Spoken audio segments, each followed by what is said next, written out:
Vin Diesel wrote a very affecting introduction to a book, right? Yes. And Dungeons & Dragons, and explained your feeling about games. So I will quote you. Okay. He said, we were all drawn to the game because it allowed us to become these characters. Playing D&D was a training ground for our imaginations and an opportunity to explore our own identities. So obviously, gaming meant a lot to you as developing as a person. Yes, it did, Peter.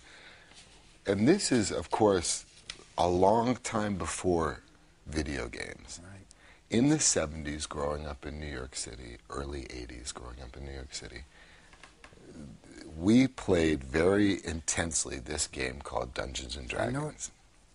And we would go and we'd buy these large canvases and treat them to make it look like old maps, aged maps, and then we'd create these worlds, and we'd be in this campaign for 8 months. And even while I was bouncing, which is the antithesis of Dungeons & Dragons, even while I was bouncing, if I had a night off, I was playing Dungeons & Dragons.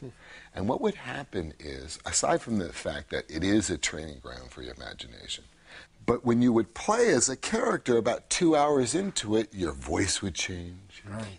Your body composition would change. At any moment, you could get up from the table and pull out a sword and, you know, you're more as animated as you would want to be. So imagine Dungeons & Dragons with a table filled with artists, whether they're painters, whether they're actors, whether they're whatever they are. They're able to live in this world of imagination. And again, this is before video games. Right. So I don't know how Dungeons & Dragons would play now in an age of technology.